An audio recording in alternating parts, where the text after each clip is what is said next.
안녕하세요. 쉽게 세상을 해석해주는 안녕하쇼입니다. 오늘 사실은 이 자리에서 굉장히 지금 무거운 마음이고요. 이태원 참사에 돌아가신 분들 명복을 빕니다. 사실 오늘 아침에 제가 여기 올 때 제 지인분이 좋은 말을 저한테 카톡으로 보내줘서 제가 이 말을 읽고 시작을 해보도록 하겠습니다. 마하트마 간디의 말인데요. 세상에는 7가지 죄가 있다. 노력 없는 부, 양심 없는 쾌락, 인격 없는 지식, 도덕성 없는 상업, 인성 없는 과학, 희생 없는 기도, 원칙 없는 정치가 그것이다. 이렇게 7가지 죄에 대해서 이야기를 한 것이 있는데요. 희생 없는 기도. 사실 시간상 제한으로 제가 풀지는 않겠지만 굉장히 사실 무거운 마음이고요. 이런 일이 다시 없었으면 좋겠습니다. 두 번째 또 무거운 마음이 있는데요. 댓글에 많은 분들이 좋은 말이 사실 대부분이에요. 근데 제가 늘 작가님한테 저에 대해서 비판하는 댓글만 갖고 오라 이랬더니 정말로 비판하는 댓글만 갖고 와서 제가 읽다가 굉장히 상처가 많습니다. 욕하려면 여기 현장에 오셔서 하시고요. 그 중에 몇 개가 뭐가 있냐면 저를 코인충이라고 이 사람은 왜 코인충이 된 거지? 이런 말 썼고 아줌마도 비트코인과 NFT에 물리셨나? 그리고 이 아줌매도 코인 발행하네 뭐네 하더만 물렸나 보군. 그렇게 좋으면 돈 많이 벌어 이런 댓글을 쭉 썼어요. 근데 저는 사실은 이런 글을 보면 이런 생각이 들어요. 돈을 잃는다는 건 우리가 실패라고 할 수도 있는데요. 저는 실패를 한 사람이 진정한 성공자라고 보는 사람이다. 모든 거는 실패를 통해서 배우고 실패를 많이 한 사람이 결국 성공하게 되어 있습니다.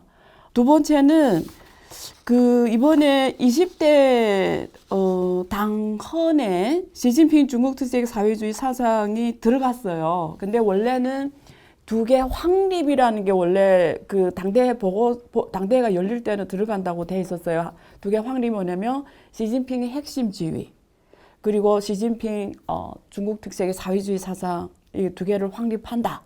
근데 이번에 실제 며칠 전에 나온 진짜 수정된 당장이라는 거는 중국 공산당원들이 반드시 지켜야 되는 원칙 서입니다. 이렇게 얇아요. 이렇게 작거든요.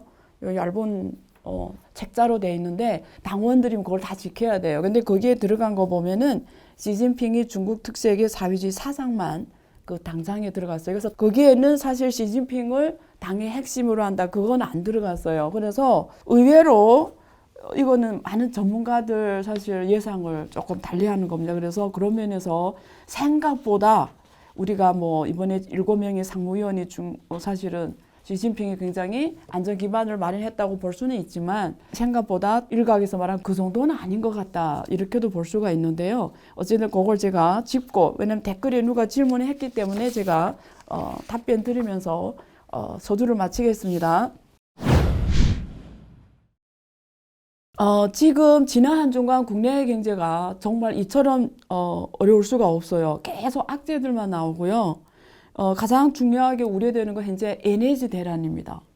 지금 유럽 같은 경우에는 이미 에너지 대란이 발생을 했어요. 그래서 어떤 경우냐면 올해 겨울은 할 수 있냐 이게 굉장히 우려되는 상황이고 이게 지금 한국에 불똥 튀는 상황으로 지금 오고 있습니다.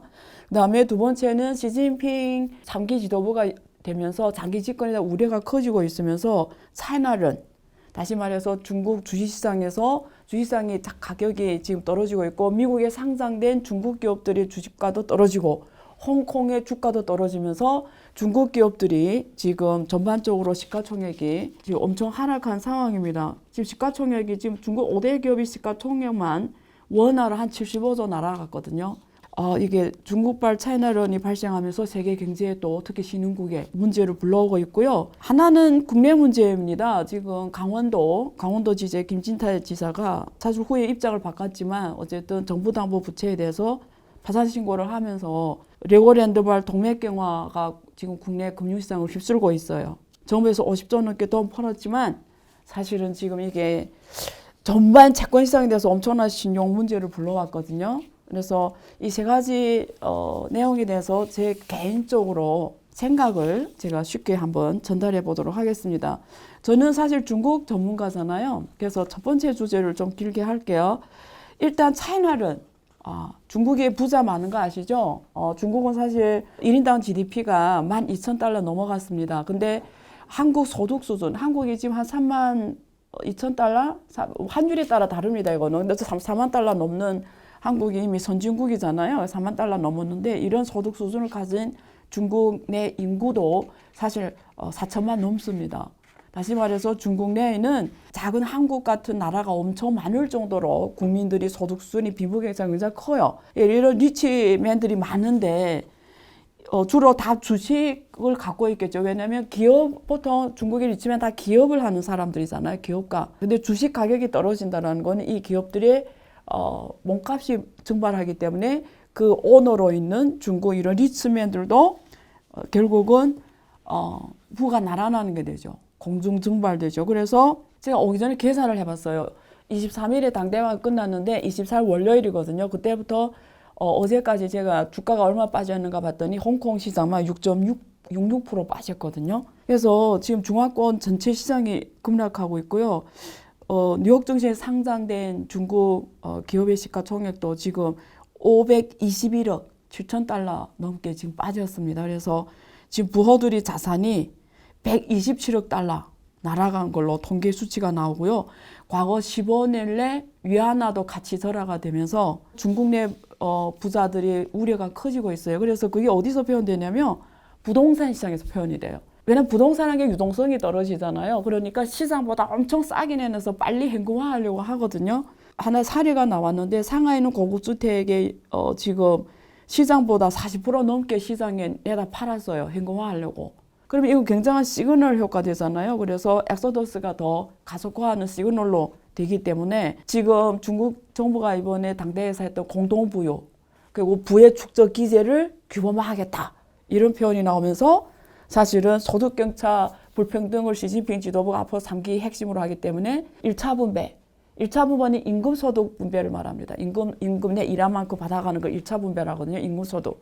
두 번째는 2차 분배는 세금을 통해서 재분배하겠다라는 거거든요. 3차 분배는 기부를 해라. 1차, 2차, 3차 분배를 통해서 빈부격차를 줄이고 공동부유를 하겠다. 이게 전반 방향이거든요. 그럼 부자들 입장에서는 첫째, 세금 강화를 할 거라는 게 확실한 시그널이잖아요. 두 번째, 기부를 해라는 거잖아요. 근데 제가 지난번 안유아쇼에서 말씀드린 대로 미국 같은 경우에는 기부를 하는 메커니즘이 잘 돼 있고 기부를 하더라도 그 재단 같은 설립을 통해서 자기가 그걸 운영하거든요. 부자들이. 그러면 기부를 하더라도 자기가 운영하기 때문에 사실 스무스한 이렇게 액세스 가능한데 중국은 그런 메커니즘이 없습니다. 이런 금융시장에 액세스 메커니즘이 없어요. 그냥 기부면 진짜 돈을 갖고 가는 거예요.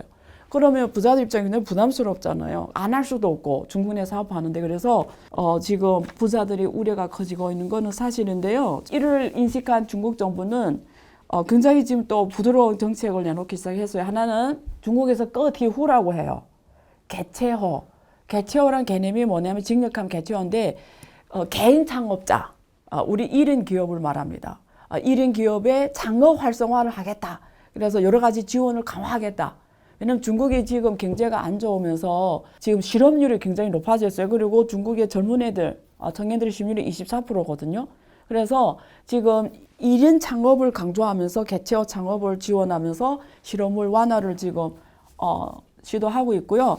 두 번째는 외국 기업들이 우려를 지금 고민해서 외국 기업의 투자 촉진 우대 정책을 연속으로 내놓고 있습니다. 여긴 두 가지예요. 하나는 제조 분야에 대해서 재투자를 장려하겠다. 그리고 외국 기업이 중국 내에서 중국 기업하고 똑같이 정부의 그 지원 정책을 누릴 수 있도록 하겠다. 그러니까 국민 대우를 하겠다. 그래서 외국 기업이라도 옛날에 그 삼성하고 SK 중국 내 배터리 지원 정책 못 받았잖아요. 그런 일이 없다라는 거죠. 그래서 이제는 중국 기업, 외국 기업이 중국 내에서 사업하면 똑같은 지원 정책을 주겠다. 지금 이렇게 정책을 내놓고 있고요. 그리고 중국 내 외국 투자 기업의 원자재, 물류, 생산, 자재 운송, 물류 이런 거 다 원활하게 지금 보장해 주겠다. 세 번째는 외국 투자 기업의 고위 관리직들이 지금 중국이 제로 코로나 하면서 비행기로 왔다 갔다 하는 게 힘들잖아요. 왜냐면 격리를 당하니까 일정의 차질을 빚고 이러니까 앞으로 외국 투자 기업의 고위 관리자의 이런 기술 인력이라든가 그 가족의 중국 출입국에 대해서 제로 코로나 정책하고 좀 다르게 편리를 주겠다. 지금 이렇게 굉장히 좋은 지금 소프트한 정책을 주거든요. 그래서 중국의 계획 개방 의지를 전달하려고 하고 있습니다. 그런 면에서 어떻게 보면 외국 기업에 대해서 이렇게 해주겠다 하니까 굉장히 굿뉴스죠. 그래서 좀 기대를 해볼 건데요. 저는 시진핑 3기에 제가 지난번에 전문 다뤘지만요. 이 첫 번째 그 중국 차이나론에 대해서는 이렇게 정리를 해드릴게요. 슈퍼리치 같은 경우에는 우리가 이렇게 월급 받는 사람들하고 사고방식이 자체가 다릅니다. 그러면 미국하고 미중 갈등이 이렇게 지금 강화되는 현 시점에 그리고 중국의 제로 코로나 정책이 당분간 계속 지속된다는 이 상황 그리고 시진핑이 좀 좌적인 이 정책 경향이 강한 이 미래 중국 정책 배경하에서 슈퍼리치가 되면 두 손으로 갈 수밖에 없어요. 왜냐면 이분들이 주로 그 이익은 중국 국내에서 오기 때문에 중국 국내에서의 입지를 버릴 수는 없어요. 단지 옛날에는 이것만 집중해서 했다면 이제는 해외에서도 이게 중국 내가 어떤 리스크가 올 때 그걸 해지할 수 있는 해외 기반을 마련할 거예요. 이 흐름은 앞으로 시진핑 3기 내내 진행이 될 거기 때문에 만약에 한국 같은 나라는 그런 면에서 중국의 이런 기업가들, 우수한 인력들이 오히려 한국에 와서 창업하거나 혹은 한국과 투자를 하거나 그래서 이런 것들이 중국 외의 나라들한테는 어떤 자본을 끌어들이고 이런 기술력 있는 중국 기업들이 오게 하는 하나의 기회의 창도 열리기 때문에 한국 같은 나라는 좀 더 제도적으로 좀 더 개방적인 자세로 이런 중국의 선진 기업들이 와서 한국에서 4차 산업 미래 생태계를 구축하도록 제도 환경을 마련하는 쪽으로 노력하면 저는 오히려 기회로도 될 수 있다고 보고요. 그 다음에 중국 내 이런 상황도 개선이 된다고 봐요. 왜냐면 미국이 그러잖아요. 미국에 와서 제조업을 하는 기업들한테는 미국 기업하고 똑같이 지원 정책 주겠다. 중국도 지금 똑같이 하겠다라는 거예요. 그래서 이제는 다 자국 내에 와서 IP, R&D, 제조, 생산 다 해라는 이렇게 돼버린 거예요. 그러면 이제는 이 세계 판도가 바뀌잖아요. 그러면 한국은 지금 우리 얼뜻 생각하면 이렇잖아요. 한국 기업들이 그냥 중국 가서도 생산기지 만들고 미국 가서 또 현지 투자해서 또 미국 내 공급망에 들어가고 그냥 질문. 한국의 기업들은 그냥 한국 내에서는 하나도 안 할 거예요. 저는 반대로 가야 된다고 봐요. 당연히 중국 내에서도 하고 미국 내에서도 하지만 잊지 말아야 될 게 있어요. 한국을 지키는 거는 한국의 생태계가 만들어져야 돼요. 한국에 오히려 외국 기업이 많이 와줘야 돼요. 미국 기업도 한국에 많이 오고 유럽 기업도 한국에 많이 오고 중국 기업도 한국에 많이 오고 일본 기업도 많이 와서 한국에서 많이 하게 해요. 그래 한국을 지킵니다. 한국은 중국 입장에서 보면 유일하게 가치계도 협력할 수 있는 첨단 기술 국가 중에 하나거든요. 또 미국의 입장에서 보면은 또 배터리 산업이라든가 제가 말했잖아요. 미래 오펙은 배터리 잘하는 애들하고 한국이 제일 잘하는 국가잖아요. 그래서 전략적 위치가 미국한테도 되게 중요하잖아요. 이럴 때 한국은 그래 이렇게 대답만 하면 안 돼요. 한국이 주고받기를 함으로써 한국의 전 세계 한국에 의존할 수밖에 없는 생태계를 한국 내에 구축해야 돼요. 그래야 한국 땅을 지키고 한국 국민을 지킵니다. 그래서 지금은 전술보다도 전략을 고민할 때예요. 판을 고려할 때예요. 두 번째 기사가 올해 에너지 지금 가격이 전년 대비 60% 이미 올랐고요. 한국도 지금 경유가 휘발유가 더 비싼 상황이고요. 미국도 지금 재고가 25일치밖에 없고요. 지금 유럽은 말할 것도 없습니다. 그래서 유럽에 지금 어떤 일이 일어났냐면 이게 에너지 대란이 터지면서 중국산 전기 담요, 전기 침대 따뜻하게 하는 거 있잖아요. 그게 지금 엄청 팔린대요. 그래서 중국의 대유럽 수출, 전기 관련 이 따뜻하게 하는 이 용품이 46% 증가했답니다. 그래서 그 수출이 지금 급격하게 늘어난다고 합니다. 그래서 또 혜택 보는 기업들도 있는데요. 에너지 문제는 저는 이렇게 말씀드리고 싶어요. 지금 세계 에너지 대란이 벌어진 이유는 러시아 우크라이나 전쟁이 있고요. 러시아의 석유 수출, 가스 수출 제한하기 때문에 그래요.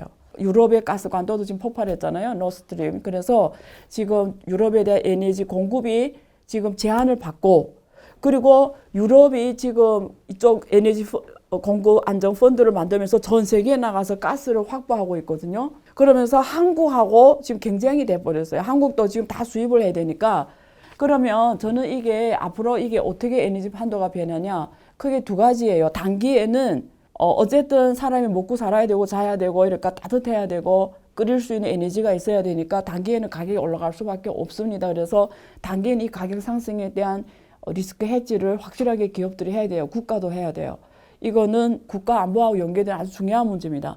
장기로는 이런 에너지 독립이 안 된 국가들은 장기로는 전략으로 어떻게 갖고 가야 되냐면 이번에 유럽이 과거에 친환경 정책을 주로 해왔잖아요. 탈탄소화 정책하면서 이런 전통 석탄이라든가 이런 의존도를 줄이기 시작하면서 이제는 진짜로 탈휘발유, 탈가스화하기 위해서 유럽 기업들이 더 노력할 거예요. 이유는 그쪽에 특허를 제일 많이 갖고 기술을 제일 많이 갖고 IP를 제일 많이 갖고 있어요. 그 세상이 진짜 펼쳐져야 유럽은 다시 한번 세계에서 또 경제의 주체가 될 수 있습니다. 그래서 미래 친환경 이런 에너지 산업 구도 개편을 촉진하는 역할을 할 거고요. 그런 면에서 앞으로 지금 전망하는 거는 2030년에 되면 전반적으로 이 신재생 에너지 사용 비중이 훨씬 지금 커질 거로 전망하고 있습니다. 그래서 한국도 이 문제에서 진지하게 고민할 때다. 마지막으로는 이 레고랜드 사태인데요. 채권 이상이 지금 굉장히 어려워졌습니다. 큰 은행들 외에는 그 밑에 있는 이런 은행들의 신용이 한순간에 무너져 버리면 제2 카드 대란처럼 이런 사태가 올 수도 있습니다.